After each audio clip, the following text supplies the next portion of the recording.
A loud crack split the air as branches snapped violently in the dark forest. Birds shot upward in frantic wings as a figure stumbled through the trees, panting, bleeding, running for his life.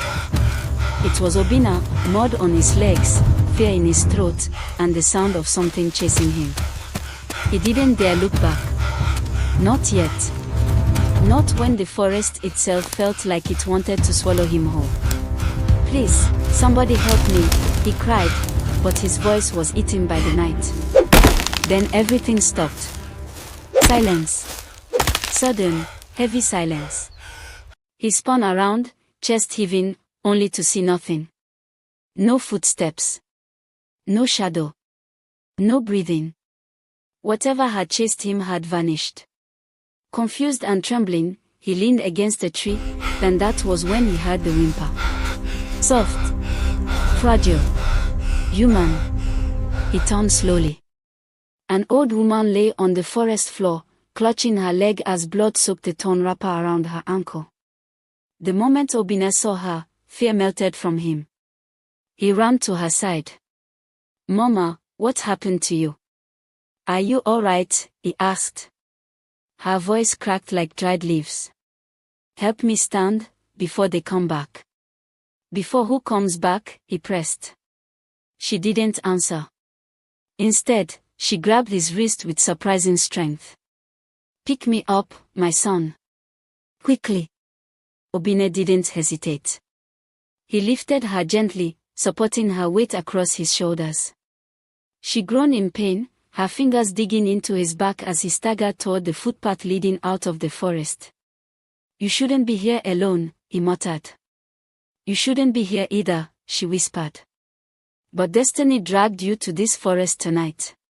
He paused, frowning. "How?" "I came because." "Sure," she hissed. "No questions. Just keep moving." He obeyed.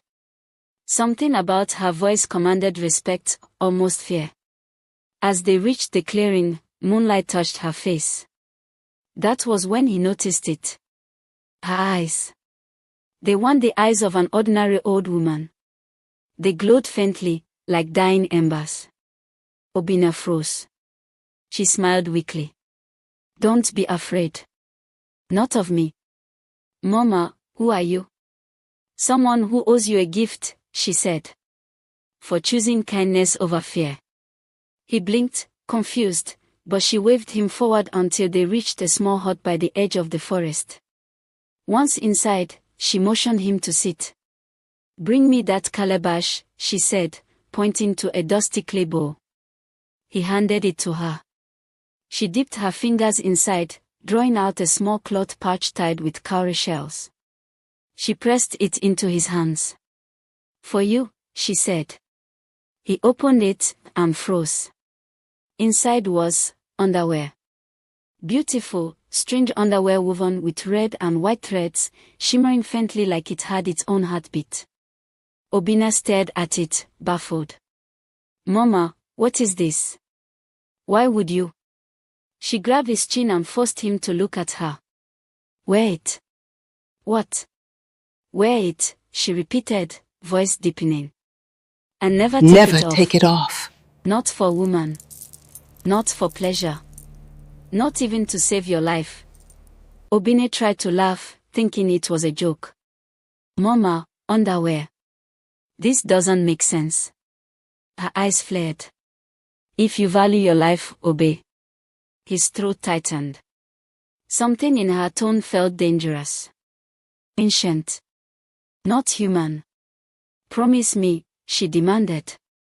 "Promise with your tongue, with your breath, with your soul, that you will never remove it." Though he didn't understand, Obina nodded slowly. "I promise." Her shoulders relaxed. "Good.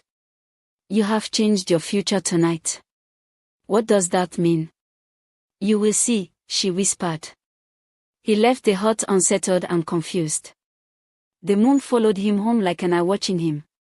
When he finally reached his room, he placed the underwear on his bed and stared at it. "This is madness," he muttered. "But a promise is a promise." He slipped it on. At first, nothing happened. He snorted, shaking his head. Nonsense. But then, his skin tingled. A warm pulse crawled up his spine, like something invisible wrapping around him. He gasped, stumbling backward. His heart thundered. "What is this?" he cried. The pulse grew stronger, and then it stopped abruptly, leaving him trembling and breathless. He slept badly that night. But the next morning everything changed. His palm wine business, which normally dragged customers one by one, suddenly overflowed with buyers. Men argued loudly, pushing each other for a taste of his brew. One even shouted, "Obina, take double. Just give me more. Oh, I can't believe how This busy wine we is are sweeter today." than anything I've tasted." We heard this was the place. Obina blinked in confusion. Here is the His payment wine for tasted 5 the same gods. to him. Nothing new. But people swore it was different. Magical. By noon, he had sold more wine in one day than he usually sold in 3 weeks. Then came the strange part. A jealous trader named Madhu sneered loudly, "No lie. He's doing something diabolical. I will expose him." Everyone turned.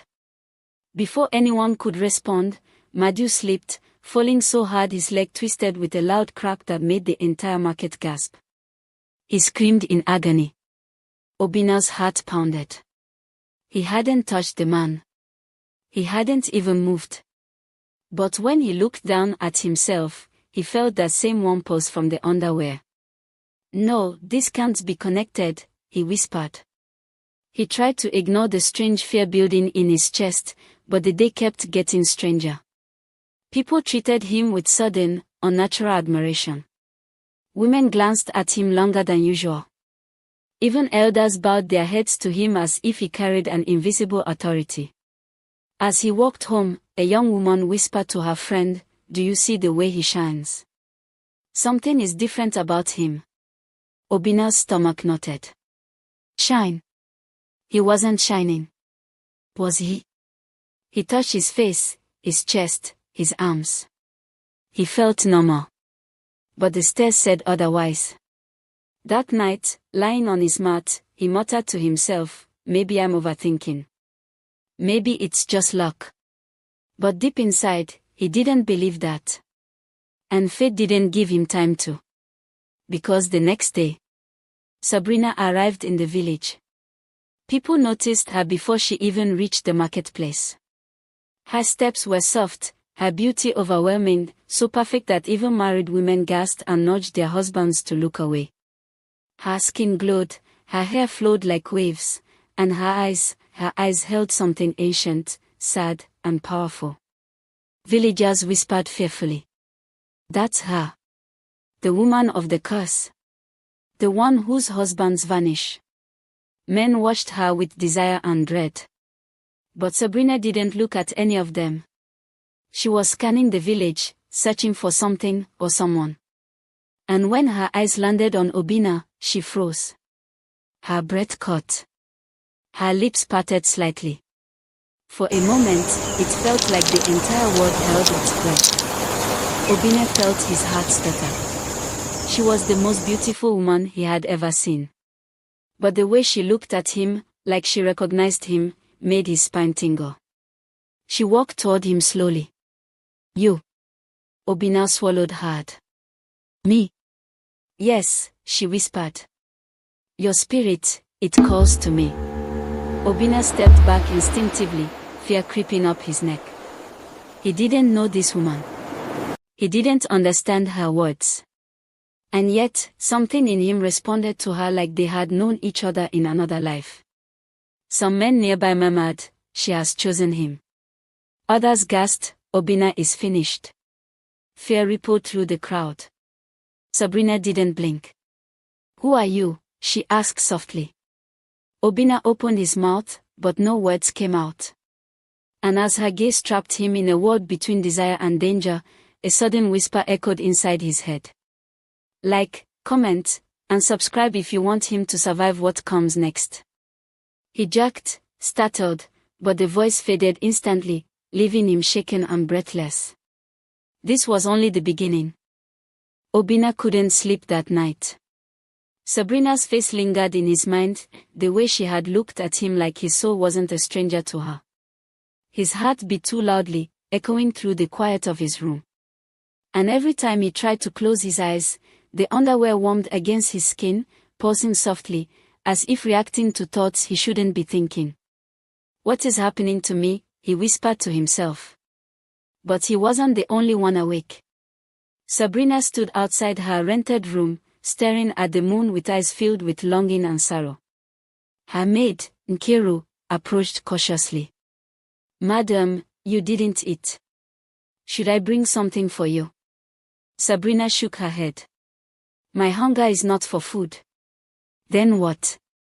"Oh, who?" Nkiru asked. Sabrina closed her eyes. "Him. I felt something today. Something I haven't felt in years." Nkiru stepped back fearfully. "Please don't tell me you mean the palm wine tapper." "I do." "Madam, no. The elders say any man who gets close to you becomes rich, then disappears. You know what happened to the last one?" Sabrina's voice cracked. "I know." Nkiru swallowed hard. "Then stay away from him." "I can't," Sabrina whispered, tears forming in her eyes. His spirit pulled mine. It was like being alive again. She pressed a hand to her chest as if trying to steady a heart that had been broken too many times. Far below the balcony, Obina walked home under the street lamp, unaware that the most dangerous woman in the village watched him with a yearning that could destroy them both. "May the gods save him," Nkiru whispered. But Sabrina only said, "I will not lose another." The next morning, Obina tried to avoid the market, but fate disagreed.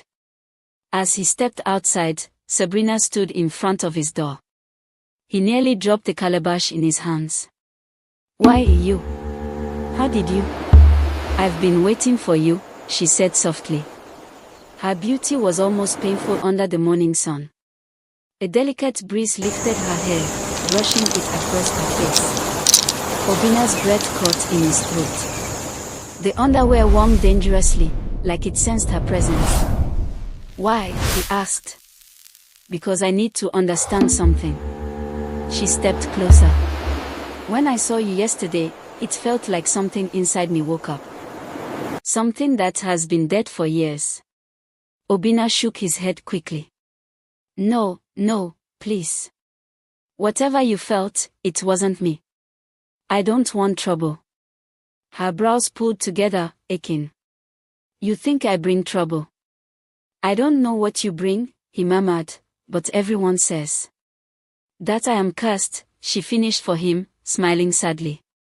"That my beauty destroys the men who love me." Obina didn't answer. "Come," she whispered. "Walk with me. Please." His body said no. His soul said run. But something deeper, something beneath the underwear, said yes. He followed her. As they walked through the narrow path behind the village, Sabrina spoke quietly. "Obina, I have loved before. Truly loved." His name was Okezie. She took a shaky breath as they reached a quiet stream. "We were to marry. He was the only man who ever saw me, not the beauty, not the curse, just me." "What happened to him?" Obina asked gently. She closed her eyes. "He disappeared.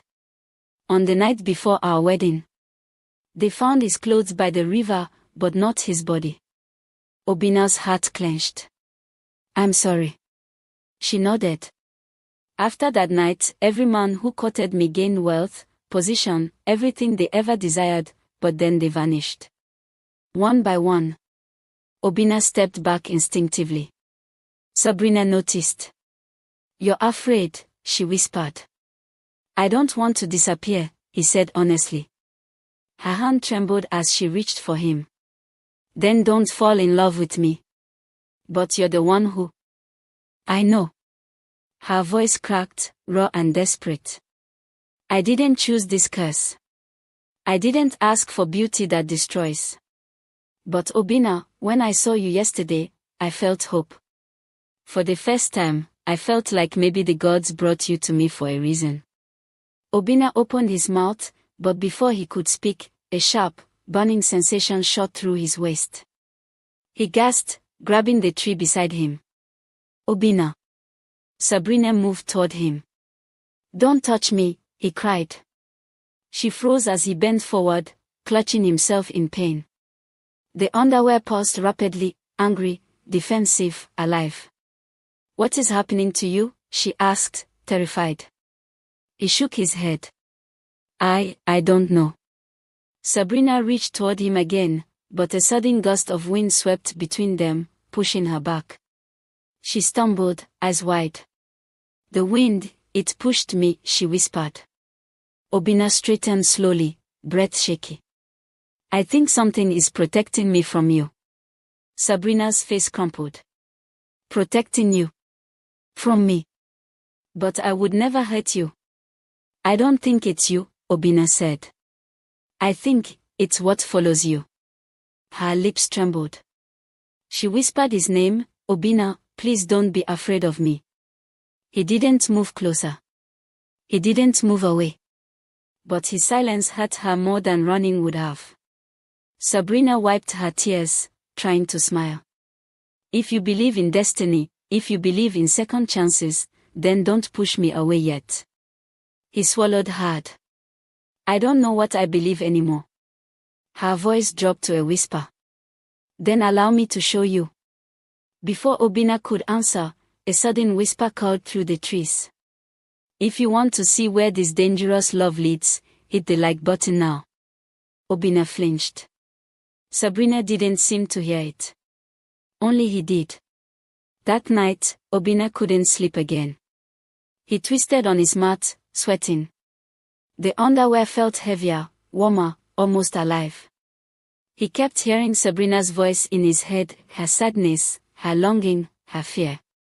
Around midnight, a cold wind swept through his room, though the windows were shut. Shadows deepened, stretched, and began to swirl. He sat up abruptly. Who is there? He called out. A whisper filled the room. You should have run from her. Obina froze. Who said that? Silence. Then a figure emerged from the corner, slowly taking shape. Not fully human. Not fully spirit. A man, tall, faintly glowing, with sorrow in his eyes and emptiness in his chest. Obina backed against the wall. Who are you? The spirit smiled sadly. I was once Okezie. Obina's blood ran cold. Sabrina's lover. Yes, the spirit whispered. Her first love. Her last love. The love she lost, because of the curse placed on her. Obina trembled. What do you want from me? Okezie stepped closer, shadows clinging to him like fog. You must stay away from her. She said the same about you, Obina whispered. She still grieves you. Okezie's smile broke. She doesn't know the truth. But you must listen. If you fall in love with her, you will vanish as I did. Obina felt a chill crawl up his spine. Vanish. To where? The spirit's eyes dimmed. Not to death. Not to life. To a place between. A place where you will call out, that no one will hear. Obina swallowed, throat tight. Why me? Why now? Okezie stared at him deeply. Because the underwear is the only thing standing between you and the curse. Obina gasped. You know about it? Yes. And if you remove it, Okezie leaned closer until his voice was a whisper of death. You will join me. Obina's knees weakened as fear consumed him. But Okezie wasn't finished. And she would be left alone again. The moment Okezie opened his mouth to reply, the old woman suddenly raised her hand. Her voice crawled through the shrinking darkness like a whisper soaked in thunder. Ask him the question, she said. Ask him what he saw the night beauty entered your life. Sabrina turned slowly to Okezie, dread tightening her throat. Okezie, what is she talking about? He shook his head violently. It's nothing. Sabrina, don't listen to her. But the old woman stepped forward, her bare feet sinking into the sand as if the earth itself bent for her. Tell her, before the sand swallows her. What did you see? Sabrina shouted, voice cracking with fear. Okezie closed his eyes. His hands trembled. His lips quivered, then the words broke out of him like a dam collapsing. That night, the night the lightning struck your mother's grave. I followed you. Sabrina staggered in shock. You what? I followed you, Okezie repeated, tears thickening his voice. I knew something was wrong. I knew you were changing. I wanted to protect you. I hid behind the palm trees. And Sabrina, he choked. I saw them. Who? Her voice trembled. The spirits, he whispered. They surrounded you. 7 of them. Their eyes were like burning coal. They were choosing you. Crowning you. I saw their hands touch your face, your hair, your chest. I saw them bless you with beauty. Sabrina couldn't breathe. She felt her knees weaken. Why didn't you tell me? Because I didn't want you to think you were cursed. I didn't want you to be afraid of yourself. Sabrina, I loved you. The word loved struck her heart like a hammer. Past tense. Loved. She wanted to cry, to scream, to run, but the old woman's sudden laughter froze everything. Now she knows, the old woman said. Now she understands why her beauty destroys. Sabrina wiped her tears fiercely. Why did you do this to me? Why did the spirits choose me? You were not chosen, the old woman replied softly. You were claimed.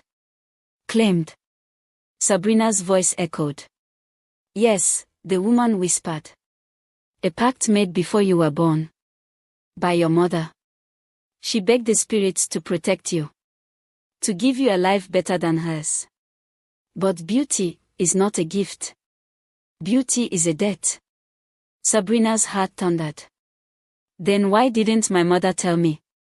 Because she died before the spirits finished their work, the old woman replied. And you carried the price.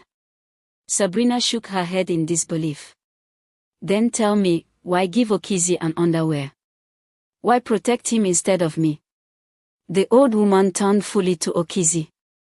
Because you, boy, were foolish enough to love her without fear. And love is the only thing the spirits cannot predict. Sabrina frowned. So the underwear is a shield, the old woman interrupted. Worn by men of old to hide from spirits that haunt beauty. That cloth disguises his essence. They cannot smell his affection for you. They cannot claim him the way they claim the others. Sabrina gasped. So, Okezie would die too if he ever took it off. No, the woman said. If he takes it off, he becomes theirs. He becomes part of your curse. Okezie's eyes widened in horror. Part of a curse. How? He would not die, the old woman answered. He would vanish. Like the others. But unlike them, he would not disappear into wealth. He would disappear into her shadow. Sabrina clutched her chest. The revelation sliced through her heart. But you can stop this, the old woman said. You can break it tonight. The sand has chosen this moment. The spirits are watching. They are waiting for your decision. Sabrina's voice shook. What decision? The old woman's eyes glowed faintly. You must give up what they gave you. Okezie stiffened. You mean, her beauty? Yes, the old woman whispered. Return what is not yours. And the curse ends. Okezie grabbed Sabrina's hand immediately. Don't listen. You don't owe anyone anything. You didn't ask for this. Sabrina stared at him, tears streaming uncontrollably. Okezie, if keeping this means people keep dying, then how can I keep it? He shook his head, fiercely. You don't have to lose yourself to be free.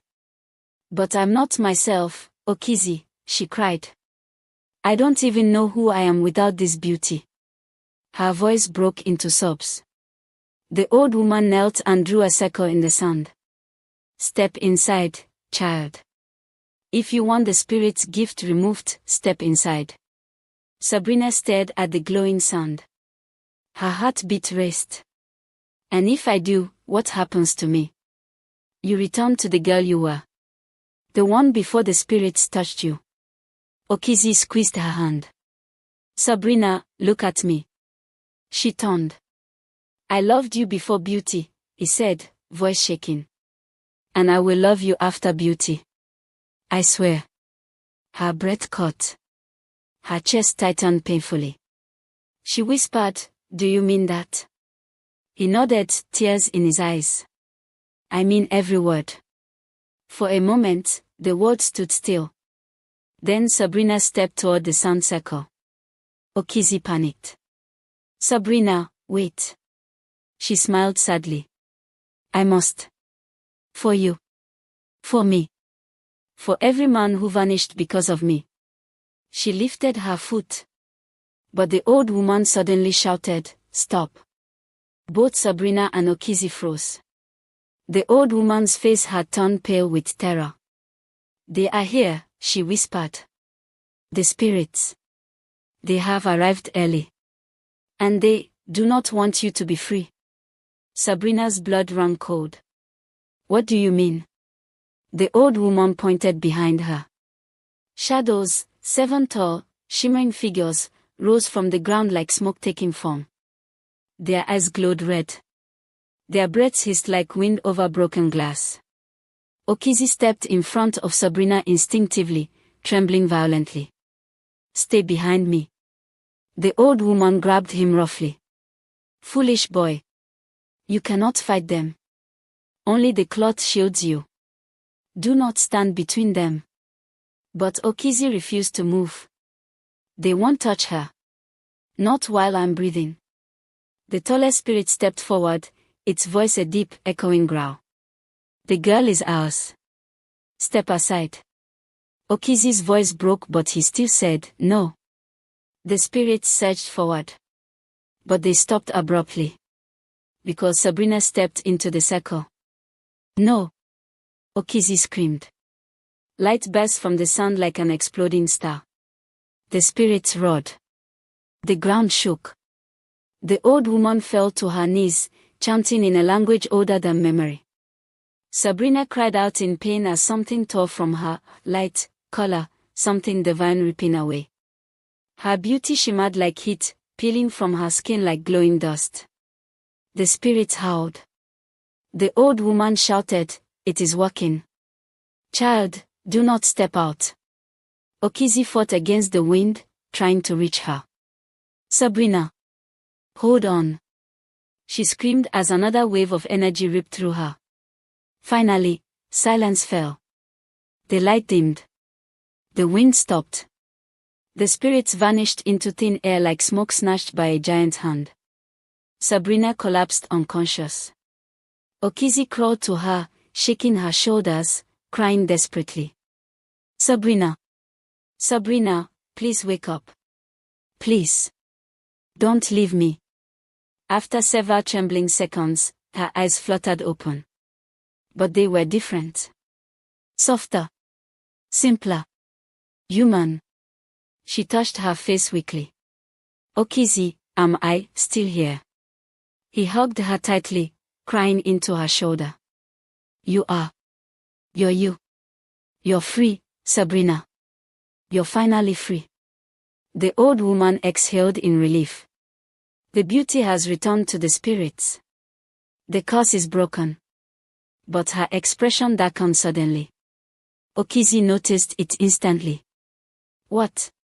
What's wrong? The old woman's voice dropped to a whisper. The curse is gone, but the pack still exists. Sabrina's eyes widened. Meaning? The old woman looked at Okezie with deep sorrow. Meaning the spirits still need a replacement. Okezie stiffened. Sabrina grabbed him in panic. No. No, that can't be. He didn't ask for this. He stood between you and the spirits, the old woman said. He challenged their claim. Now, they want him instead.